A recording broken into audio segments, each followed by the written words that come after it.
hay un problema aquí, creo que efectivamente una cosa diferente.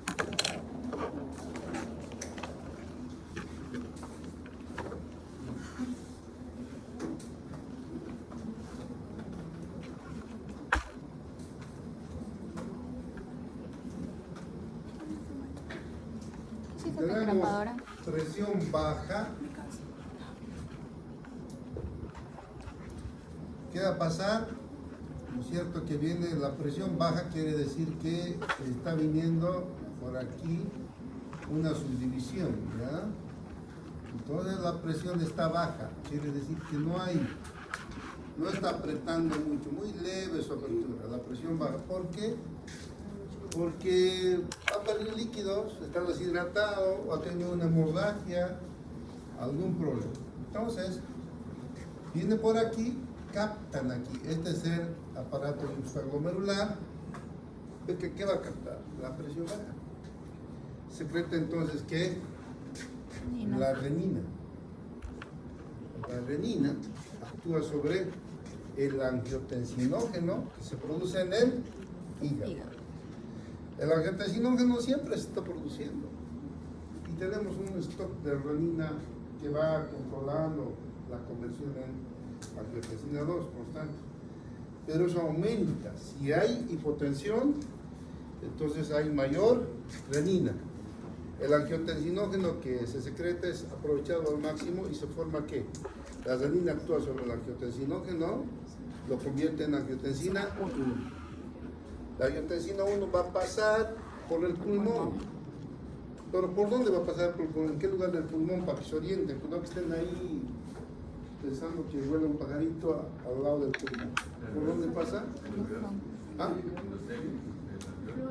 En los vasos del endotelio alveolar, por ahí pasa la sangre, lleva el angiotensinógeno 1. Y ahí tenemos nosotros en el pulmón, en los vasos, con el vaso, no son las que producen el ECA, enzima convertidora de angiotensina.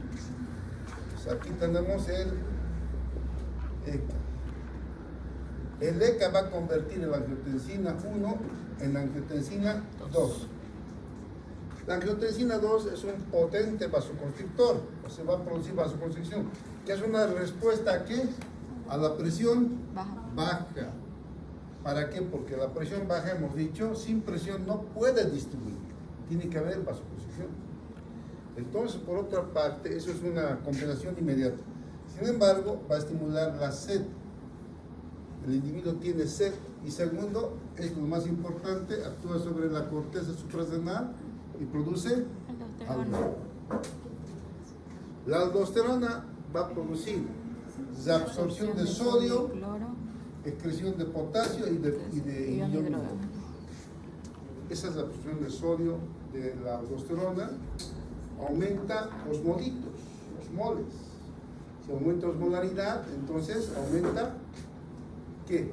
Si aumenta la osmolaridad, ¿qué pasa con el plasma? Si está más osmolar al pasar por el riñón, ¿qué pasa?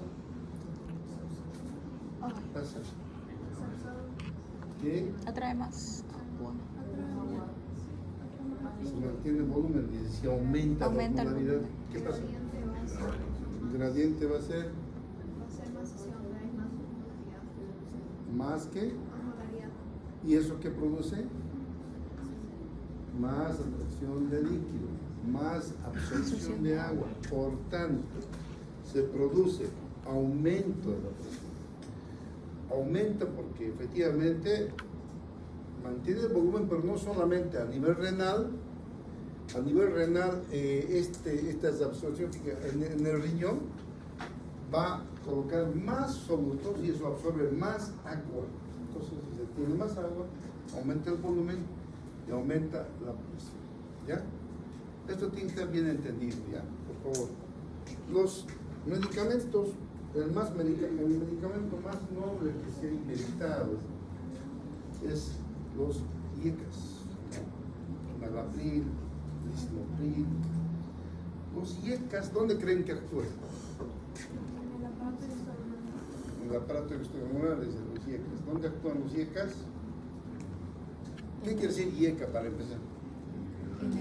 Inhibidor de la angiotensina convertidora, ¿no? De la entonces, ¿dónde actúa? A nivel pulmonar. Entonces, el IECA que nosotros ingerimos es inhibidor de la enzima convertidora de angiotensina. Está aquí, entonces viene aquí, inhibe el ECA, por tanto, la angiotensina 1 se convertirá en 2. No, se queda. Aquí queda. Entonces ya no hay vasoconstricción, ya no hay sed, ya no hay absorción de sodio ni agua. Entonces, los medicamentos, el Enalapril es un medicamento noble.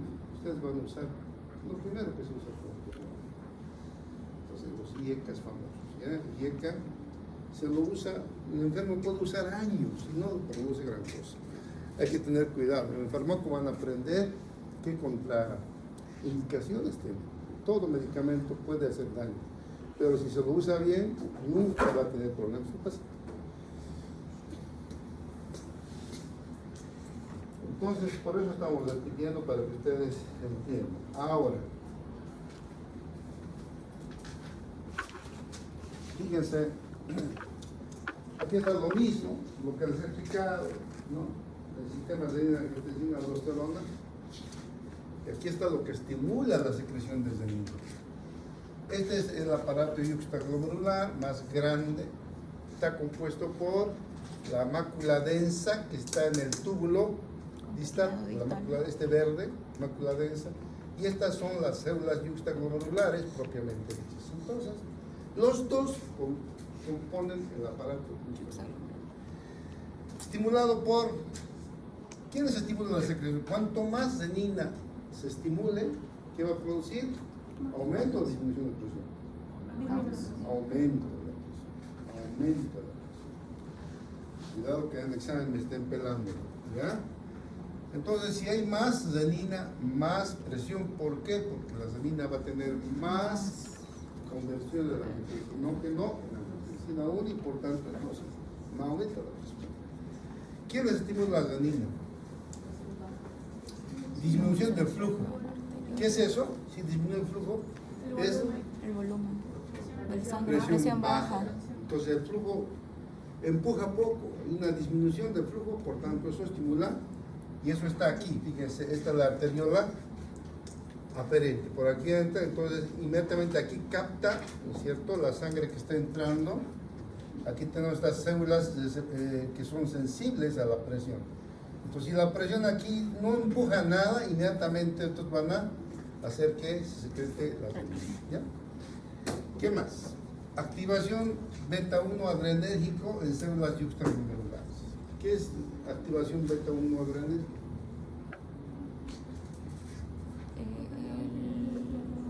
A ver, el que me diga uno por deducción lógica. Le voy a poner. Adrenalina. ¿Qué es activación beta-adrenérgica? Simpático. Si me lo explica por deducción lógica, ni siquiera es nada de ciencia.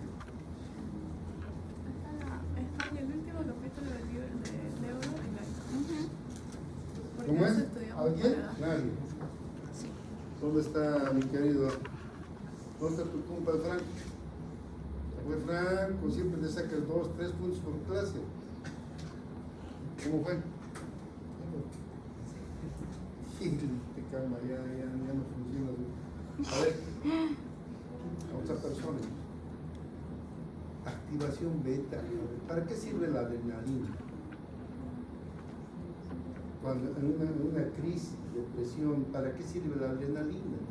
Para aumentar la presión, provoca vasoconstricción y provoca también estimulación de la secreción de renina.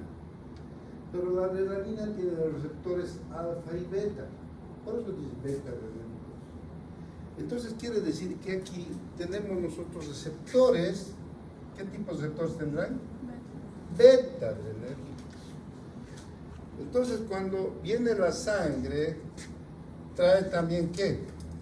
La adrenalina, que está viniendo por aquí, entonces inmediatamente estimula los beta-adrenérgicos y secreta ¿qué? Renina. ¿Ya? ¿Está bien? Entonces, estimulación beta-adrenérgica. Sodio menor en túbulo distal, aquí. En el túbulo distal, ¿qué está circulando? ¿Qué está circulando en el túbulo distal? ¿Qué está circulando en el túbulo distal? Por aquí, ¿qué circula primero? ¿Por aquí qué circula? Sangre, plasma, sangre. ¿Y por aquí? ¿Qué circula por el túbulo distal? Sodio. Circula. ¿Qué circula por el túbulo distal? ¿Qué circula? Este individuo, ¿cómo te llamas? Edgar, ¿qué? No, apellido. Pues. Áñez. Tiene va a ser un médico así. Tiene pinta de médico. Mira, de jovencito, no hace nada, pero tiene pinta, parece que sabe todo. Yo lo miro, es el mejor alumno del curso y a veces la pela. A ver, dime, Áñez. ¿Verdad? Tiene pinta de médico. No dice nada, normal anda, pero su pinta es de médico. Es un médico clásico. Sí. Dime, Áñez, ¿cuál sería entonces aquí? ¿Qué está circulando por el distal?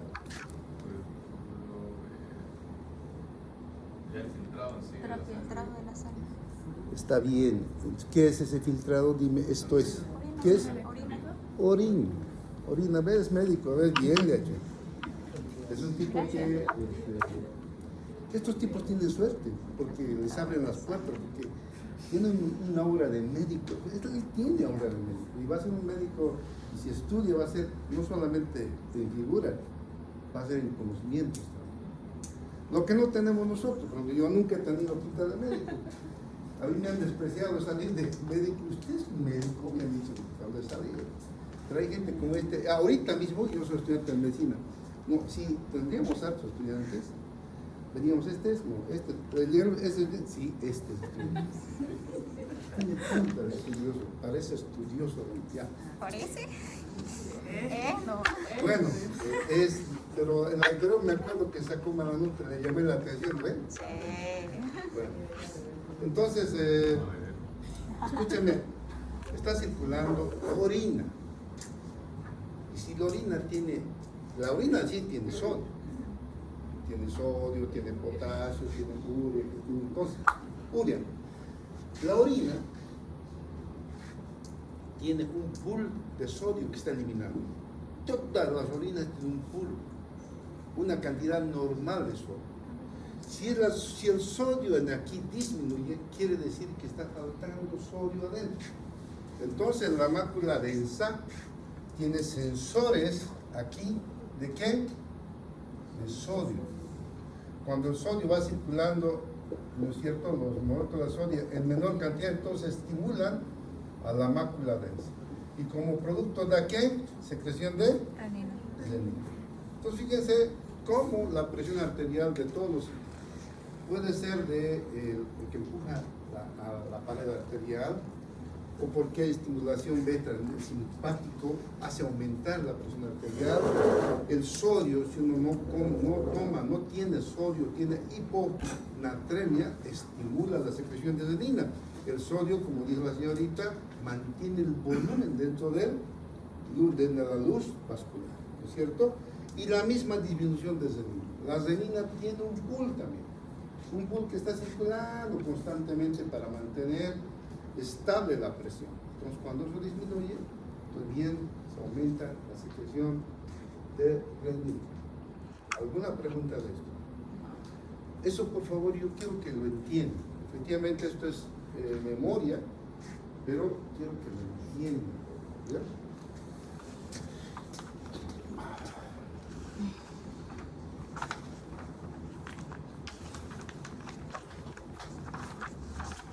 Aquí tenemos eso, fíjense, la retención de agua y sodio por la angiotensina 2, ya directamente o indirectamente, ¿qué va a hacer? Va a provocar aumento de la presión. Aquí tienen desde el principio, fíjense, menor presión arterial, aumenta la renina, la renina actúa sobre la angiotensina 1, lo convierte en 2. La angiotensina 2 tiene sodio, pero también hay vasoconstricción. Por otra parte, estimula la secreción de aldosterona, y la aldosterona produce la absorción de sodio. para compensar ese menor volumen que tiene para mantener el volumen.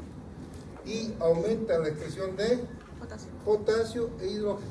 Entonces, eso es lo que hace la aldosterona. Por tanto, puede haber hipernatremia cuando hay un aumento de aldosterona. Un porcentaje de las hipertensiones arteriales. La hipertensión arterial en general es esencial. ¿Qué quiere decir esencial?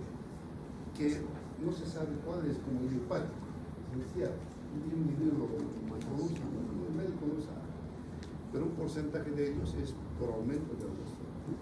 Y fácil de ver, porque ustedes hacen un ionograma, ven los iones, y ahí van a ver qué, aumento o disminución de sodio.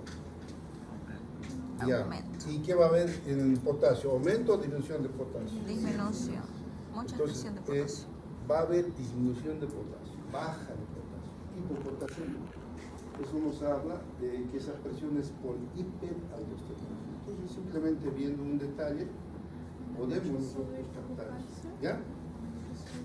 ¿Está entendido esto? ¿Alguna pregunta? Bien, esto quería repetir para que se aclare. ¿Ya?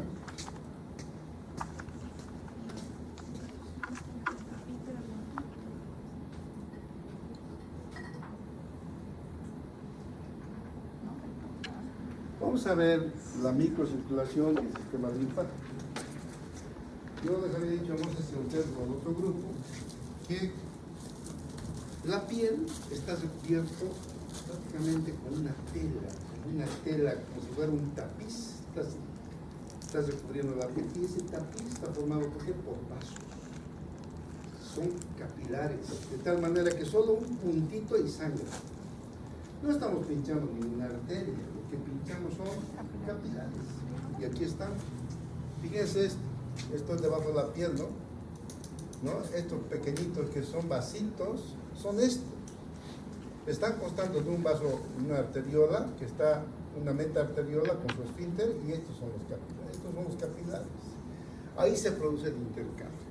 Entonces, cuando nosotros tenemos alguna hemorragia, se llama hemorragia en napa, porque no se sabe de dónde empieza a sangrar. Son millones de capilares que se lesionan. Es peligroso. Hay que tapar.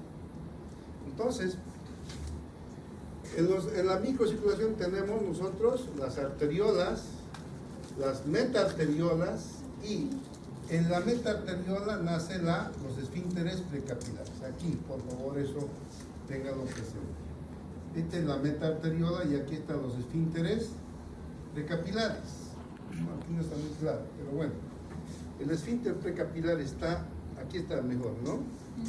Estas son las metaarteriolas y ahí están los esfínteres precapilares. Sobre la misma metaarteriola prácticamente, que va a impedir que, les he dicho que la sangre viene y distribuye. Aquí están las células que están bebiendo el agua, los nutrientes que deja la sangre.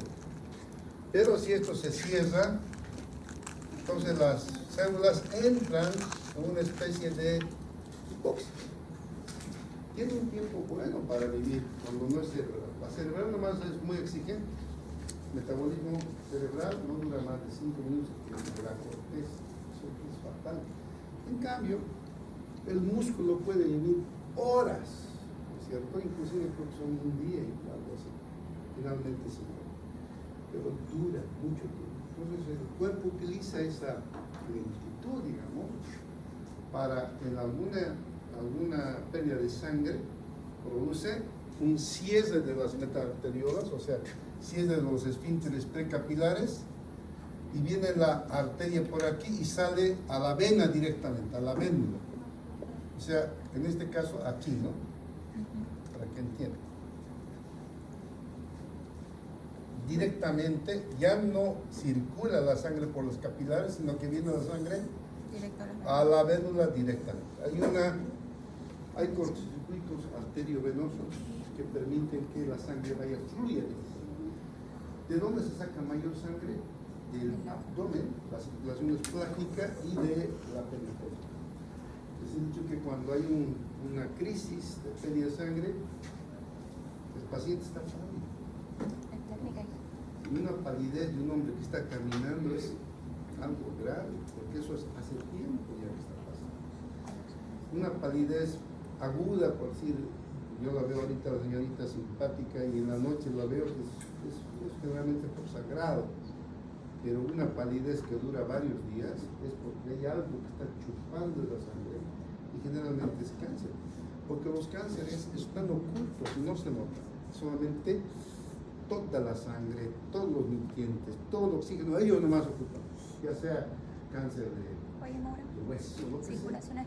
Y la persona que no se da cuenta al principio, pero empieza a estar más pálido, los labios que están rojos, se vuelven ya nacarados, ya no, pálido. Entonces ustedes cuando ven un hombre pálido, de la noche a la, no de la noche, de una semana a otra semana, hagan los estudios, se puede hacer mucho, se pueden salvar, ¿no? Hay un colega que era docente aquí, gracias a Dios está bien, porque así también estaba pálido. Y yo lo noté al tipo, estaba pálido, ¿qué te pasa? Le dije. Y el tipo se hizo hacer el laboratorio, tenía cáncer. Hizo tratamiento y ahorita está haciendo. Entonces, es bueno, toda vez que ustedes vean una palidez que no se justifica, no ha habido hemorragia, no ha habido accidentes, no ha habido nada, simplemente están pálidos. Entonces hay que pensar en cáncer, es algo adentro que está chupando, ¿ya? Entonces aquí les digo, hay cortocircuitos que muchas veces se puede cerrar esto totalmente, ¿para qué? Para compensar la sangre a nivel del cerebro, corazón y riñones. Y ahí está. El esfínter precapilar, aunque la metaarteriola recibe inervación también, pero no depende tanto de la inervación simpática, aunque tiene su efecto. Más depende de la concentración de oxígeno, CO2 y H, ¿no? Esos tres. Hay otros también. Pero el oxígeno, CO2, H tienen fundamental importancia en la vasoconstricción o vasodilatación. ¿Ya? Cuando hay hipoxia, hay vasoconstricción. Cuando hay CO2 excesivo, hay vasoconstricción. Entonces, el ion hidrógeno, perdón, el CO2 produce vasodilatación, ¿no? Entonces, esto es vital, digamos, eso, el esfínter, más se maneja su dilatación o su vasoconstricción por la concentración de iones que están en ese momento en su plasma. Entonces, vamos a hacer una pregunta. Cualquier pregunta, levantan la mano. Vamos a ver ahora la estructura de la pared capilar. Algo les he hablado, pero ahora vamos a ver un poco más.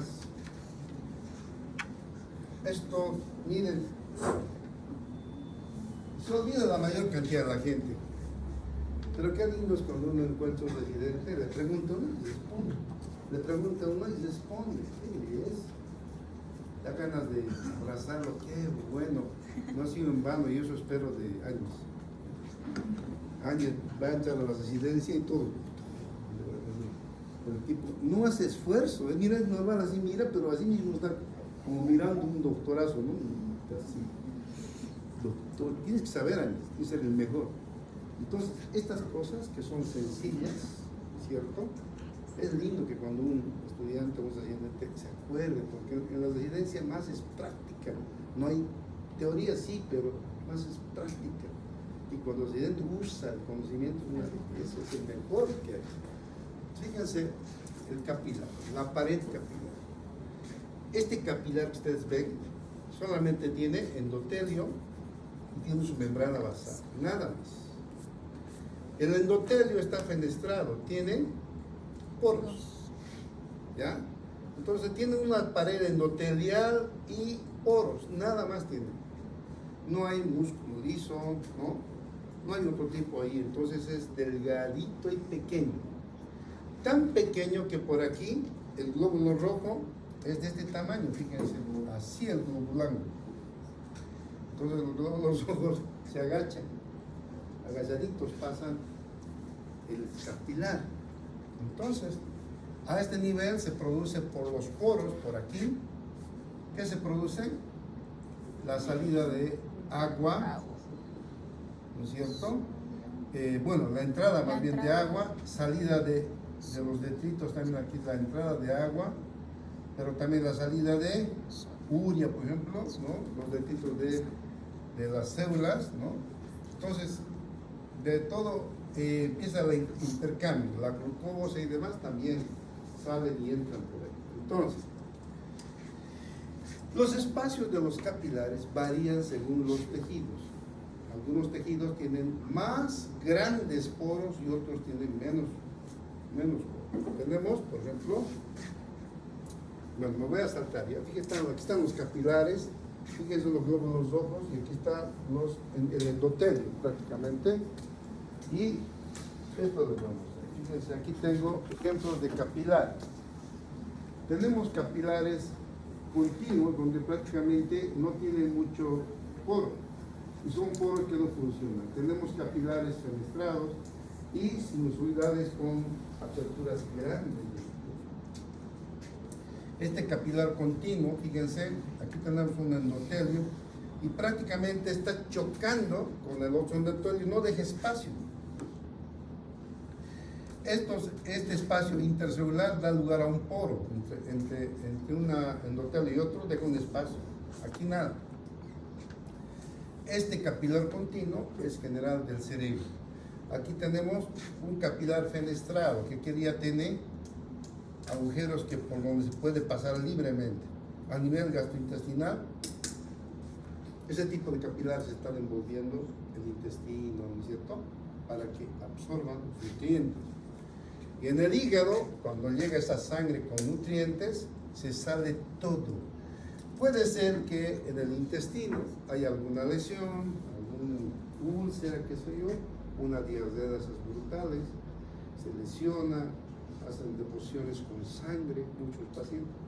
Entonces el microbio va a entrarse, porque si digamos en el nivel gastrointestinal tiene una úlcera, el microbio va a entrar, ¿cierto? Va a entrar. Entonces, una vez que entra, vamos a verlo ahora mismo, ojalá que me alcance el tiempo, es absorbido por los linfáticos. Y por los linfáticos vuelto a la circulación. Esa circulación va a ir finalmente al hígado, junto con la absorción de alimentos, fíjense, se junta y en el hígado sale todo. Sale lo que uno se ha alimentado, sale microbios, sale parásitos, sale todo lo que uno. De tal manera que el hígado es un purificador, realmente el órgano más noble después del cerebro. Sin hígado no es posible la vida, ¿cierto? Entonces, el hígado va a hacer una purificación de todo lo que hemos comido. Podemos haber comido alguna cosa mala, qué sé yo, esos colorantes que hay en esos, que por cierto es muy rico, esos helados. Yo, por ejemplo, no como helados, pero mi hijo me lleva a comer unos helados ahí, me da un platote así, y dije, ¿qué voy a comer tanto?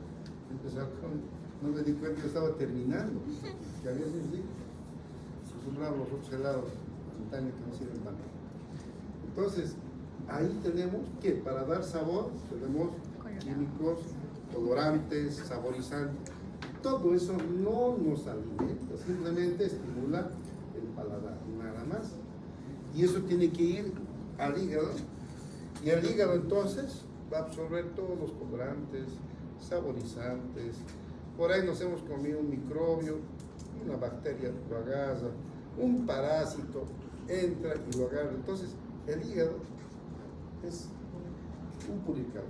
No sale de ahí el plasma purificado por la vena cava superior. Entra por la vena cava que absorbe el intestino, todo. Entra al hígado, en el hígado se purifica y sale bien a la circulación. ¿Está bien? Ahora, el medicamento, cuando nosotros tomamos oral, tomamos aspirina, ¿no? Metronidazol, todos pastillas, ustedes conocen. Ustedes creen que se absorbe y se absorbe la sangre, ¿no es cierto? Antes pasa por el hígado. Al absorberse del intestino, va al hígado, y en el hígado todos los medicamentos se quedan. Por eso los medicamentos, el hígado es un handicap para los medicamentos. Vale. Eso quiere decir que es como una especie de, es algo negativo que tenemos que ver cómo le hacemos el lance para que el hígado deje pasar los medicamentos. Al hígado un medicamento no le importa pues que le va a hacer bien a un individuo, no. El hígado ve que es extraño y lo siente y lo agarra y no pasa. Entonces se ha hecho estudios de los medicamentos, qué medicamentos le hacen el lance. Pues ahí tenemos medicamentos que son poco, digamos, no lo pueden captar porque tienen diferente sustancia química, liposomas son otros, ¿no? Entonces se escoge, hay un porcentaje de medicamentos que pasan 10%, hay otros que no pasan directamente. Por ejemplo, ¿para qué lo damos a farmacia ahorita? Pero hay medicamentos que no pasan nada, se quedan. Entonces, en farmacia van a aprender que el hígado es un órgano que efectivamente nos hace un gran favor, pero el medicamentos puede ser un obstáculo para que nosotros podamos un buen tratamiento. Sin embargo, se hace el lance y hay medicamentos que de alguna forma pasan un porcentaje y elegimos. Esos medicamentos entonces permiten que podamos hacer un tratamiento oral. Eso van a ver el hígado. Pero entonces el hígado tiene sinusoides hepáticos. Estos sinusoides hepáticos tienen poros más grandes. Por ahí fácilmente pasan todo, proteínas, bacterias, ¿no? Todo eso. Entonces, ahora, una de estos poros, de los más importantes, es el capilar continuo, ¿no? En el riñón me faltaba. En el riñón, fíjense, hay, además de fenestraciones, hay los orificios de los capilares a nivel glomerular, son tan grandes, ¿no?, que dejan pasar todo, excepto glóbulos rojos, proteínas, nada más.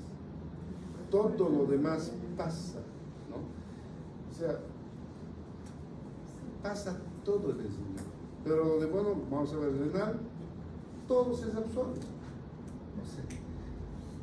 Todo el agua, líquidos, medicamentos, glucosa, iones, todo se sale, todo. Pero todo se absorbe también. Es como decir, a ver, vamos a hacer un lavaje. Lo echan todo y lo purifican. Sale lo mismo, pero sin lo que no tiene que estar en el cuerpo, ¿no? Y lo que no tiene que estar, que es precisamente lo que nos hace daño. Todos los tóxicos, todos los medicamentos. El riñón va a sacar, el alcohol lo elimina. Entonces, todo es como una especie de, entra el agua y sale, pero tiene sus, como una especie de sumidero, que es sumidero especializado, y no deja pasar solamente lo que nos hace daño. Pasa el agua y sale hacia abajo todo lo sucio y sale limpiecito, ¿no? Como un colador. Eso se llama diálisis. Y eso nuestro dializador normal en nuestros riñones. Todo el riñón saca todo el agua, glucosa, iones, potasio, todo sodio. Se sale directamente al riñón, pero todito se absorbe, excepto lo que no sirve. Eso sale a la orina y el resto se absorbe. Y para eso tiene esto, los capilares fenestrados del riñón, que tiene orificios grandes que permiten salir todo, excepto proteínas y saliva. Los demás se salen, ¿ya? Entonces, ¿alguna pregunta de esto? Vamos a pasar a lo más importante. ¿Hay alguna pregunta? Levanten la mano. Doctor, capilar sinusoidal no es lo mismo que fenestrado, ¿no? No, el fenestrado quiere decir que está taponado de orificio, eso no. Sí. Ahora, sinusoidal quiere decir que son grandes y están en forma sinusoide, o sea, una especie Uno de grande, ramificación. pequeño, ok. Y vamos a ver, aquí. Esto, por favor, tienen que llevarse para siempre, porque esto van a ver en todas partes.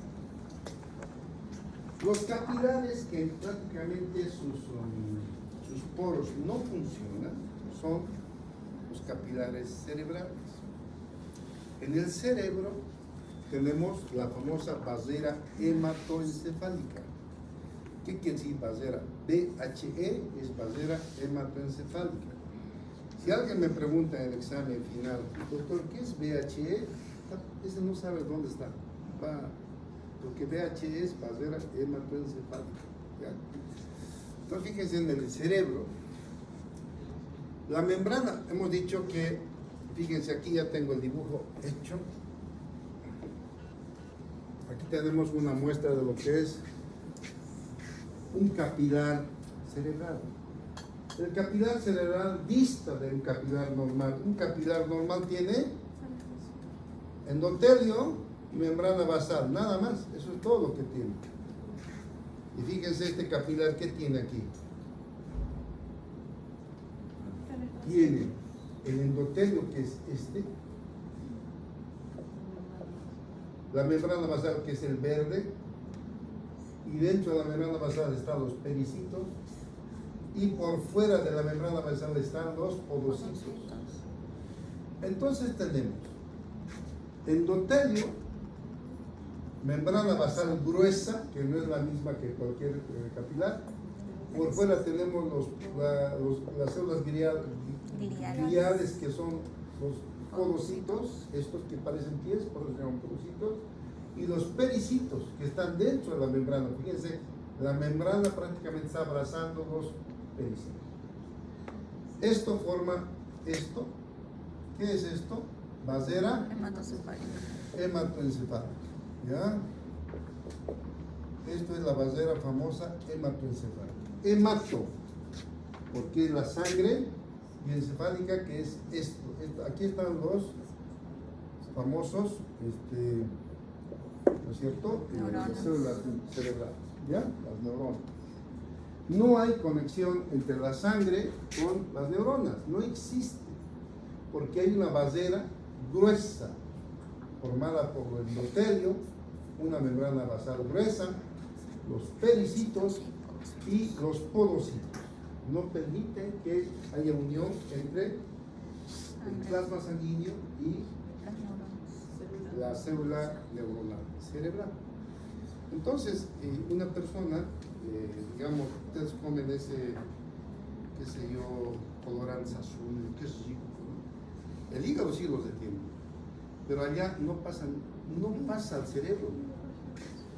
Se ha hecho estudios, se ha hecho experimentos, lo han metido así de color rojo, azul, todo, y ha entrado color rojo y ha salido color rojo. No hay forma de contacto, ¿entienden? No hay contacto entre la célula neuronal con la sangre. La sangre entra y sale como ha entrado. La única forma es mediante estos escasos, fíjense aquí hay una especie de ranurita entre membrana celular, entre endotelio y endotelio, una ranurita, y hay una especie de ranurita pequeña, ¿no ven? Esas ranuritas sirven ¿para qué? Para el intercambio de moléculas pequeñísimas, que es el agua, los iones, nada más. Entonces cuando hay mucho ion puede salirse de a poquito. También el agua, cuando hay mucha agua, por la presión iónica se sale también. Pero no hay otra cosa que se pueda salir. Entonces, la vasera hematoencefálica es una obstrucción, es una pared que impide que el contenido de la sangre esté en contacto con la neurona cerebral. Y eso protege, porque nosotros podemos tener en la sangre, ¿qué? Podemos tener bacterias, podemos tener parásitos, ¿no es cierto? Podemos tener una serie de... Ahora, yo les pregunto, eso no sale, entra y sale, entra por aquí, sale por aquí. Pero, el alcohol, yo se va a tomar una copa, o como hacen en el collado de peso casi, unos 3, 4, 5 y están listas, ¿cierto? O si es que fuman directamente, se marean. O fuman marihuana, ni siquiera, digamos, no compartimos, pero el humo de la marihuana aspiramos y ya estamos, bailar, ya estamos volando por los aires. Ya pasó. ¿Por qué eso nos afecta si la vasera no debe pasar nada? ¿Ah? Vamos. Porque esto, ¿qué es? Son membranas liposolubles esto. Y si lo que tenemos aquí es liposoluble, ese medicamento va a pasar como si fuera un fantasma a través de la pared. Por eso es que, por ejemplo, los que se van a drogar con cocaína, listo, se entra aquí y directo va pasando hasta el cerebro, en un cachito están bien, ¿cierto? Y la marihuana igual. Y eso entra directo porque es liposoluble, ¿entienden? Las drogas que se usan, ¿no? LSD, todas esas que provocan locura, son liposolubles, es un problema. ¿Por qué? Porque pasa a través de la pared. Gracias a Dios los gérmenes parásitos son liposolubles, que no pueden pasar, pero lo que nos hace daño en realidad son los liposolubles, las drogas pueden pasar. Nosotros, sabiendo eso, hemos usado eso y metemos medicamentos liposolubles, fármacos liposolubles. Doctor Áñez, al doctor lo voy a nombrar, doctor. Doctora. Se va a acordar cuando se... Doctor, ¿se acuerda que a mí me decía doctor? Sí, soy ahorita el jefe de residentes del hospital. Así me voy a quedar yo. Yo sabía, he estudiado, no me dejaba eso. Porque si este individuo no estudia, parece doctor, van a decir en el hospital, ese que parece estudioso, pero no es nada, así va. Porque tienes que leer, años, harto, porque no necesitas decir soy médico, vos vas y ellos saben, es el doctor, vas. ¿Ya? No sé qué no han entendido de aquí. ¿Alguna pregunta de esto? Entonces, hemos inventado medicamentos liposolubles para llegar a lugares donde no podemos llegar. Por ejemplo, en el cerebro, aquí, puede haber una infección bacteriana ahí, ¿no? Pero hay que preguntar todo. ¿Por qué infección bacteriana si la bacteria no pasa? Hay que preguntarse, ¿no? A ver si alguien me pregunta, pero vamos a seguir. Digamos aquí un absceso cerebral, como que a veces pasa, un absceso está formado ahí. Hay que eliminar esos gérmenes, están vivitos y coleando ahí. Y ahí tenemos las arterias que llegan. Pero entonces usamos un medicamento liposoluble y ese medicamento va a ir. Al subir nomás va a empezar a salir ya por aquí. Pero como le metemos harto, va a llegar hasta ahí y va a llegar al punto. ¿Y qué va a pasar?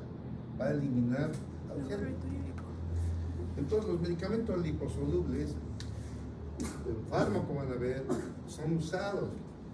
Y ahora, una cosa que nosotros tenemos también es de que a nivel del absceso se forma una inflamación. O sea, los vasos sanguíneos están inflamados. Y si están inflamados, ¿cómo están? ¿Están normal? ¿Cómo están los vasos? Están dilatados, inflamados. Y si están dilatados, los poros, ¿cómo estarán? A la fuerza se abren esos poritos que estaban ahí. Y ahora ya está así abierto, porque están dilatados. Entonces se aprovecha eso para dar otros medicamentos que son hidrosolubles, pero en mayor concentración entran y, porque están dilatados, entran y lo matan al germen también. Entonces, esas dos situaciones van a aprender el próximo año. Hay medicamentos liposolubles y hay medicamentos que con mayor concentración van a difundir porque hay inflamación en ese lugar y entonces predispone a que el medicamento pase al lugar de la lesión. ¿Alguna pregunta? Entonces, de esto yo quiero que otra cosa tomen en cuenta. Los pericitos, cuando yo era como ustedes, no los han nombrado. Los pericitos han estudiado hace 10 años, hace 20 años debe ser que han estudiado los pericitos. Son células mesenquimatosas, ¿ya? Que sirven para la neuroplasticidad. ¿Qué es la neuroplasticidad? ¿Qué es la neuroplasticidad? Aquí está la señorita. A ver, la señorita ¿Quién es usted, no?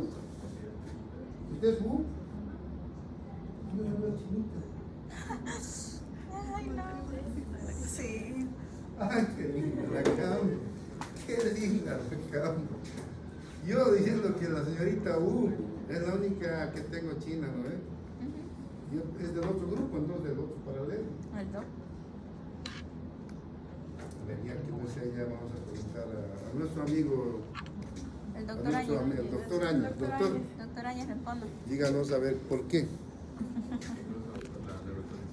¿Ah? ¿Qué es la ¿Qué es la neuroplasticidad? Es la habilidad que tiene el sistema nervioso de formar nuevas conexiones neuronales. Eso es, ya ve que él ya está absorbiendo. Yo soy neuro. Bien está. Y lo tiene, miren.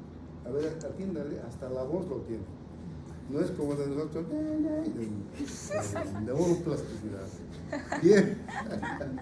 Entonces, El que tiene más neuroplasticidad es él. entonces la neuroplasticidad lo tienen más los niños porque están formándose. Y ustedes más bien han salido antes de esta nueva era que finalmente va a llevar al hombre. El celular destruye el cerebro, la creatividad.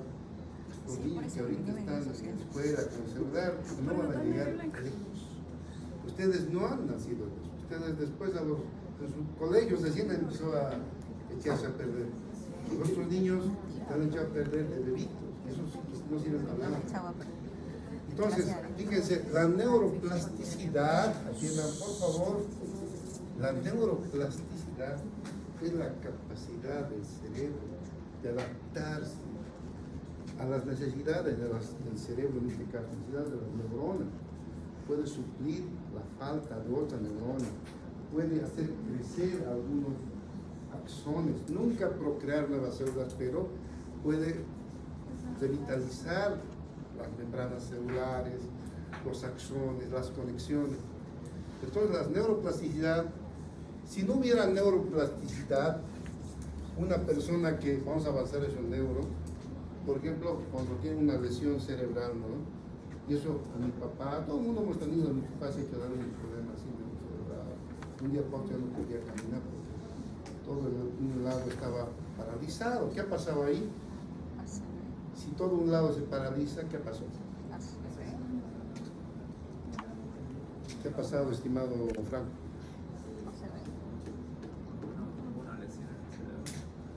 Sí, ¿qué pasó? No hemos avanzado en neuro, ¿no? Una CB. No, nos vamos a avanzar en neuro, pero para empezar les he dicho en básico, en la primera clase.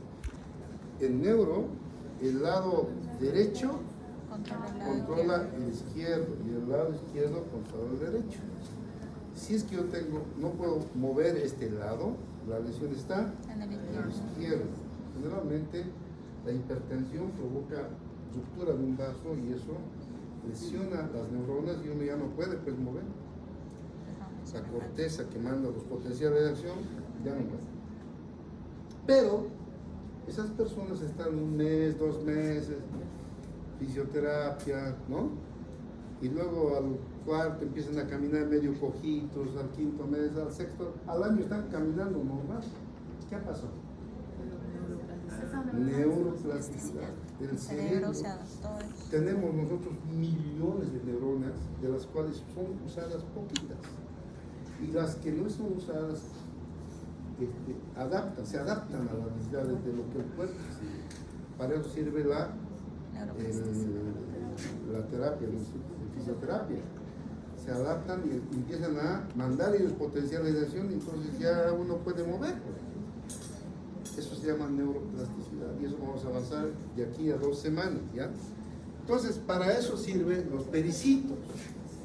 Miren, tan importante esta celulita que estaba ahí dentro de la membrana.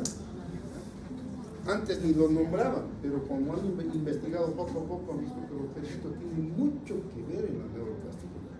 Entonces, hoy por hoy, dentro de la vasera mesencefálica, los pericitos llegan a ser imprescindibles. Si no hubiera pericitos, esa vasera pierde funcionalidad.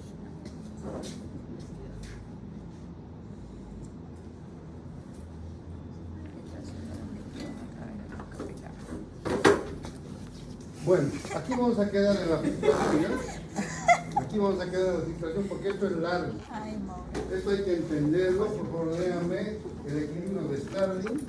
Esto no va a ser un dato, solamente en esto me va a quedar, creo, más de, no sé cuántos minutos será, pero si saben, es sencillo. Frank Starling, ¿no? El equilibrio de Starling para mañana pasamos el miércoles, ¿no? ¿Doctor ¿Cuándo es el pasamos? mismo? El miércoles. El miércoles, por favor, doctor Áñez, estimados los demás, ¿qué? El equilibrio de Starling no es el mismo. Equilibrio de Starling, lean.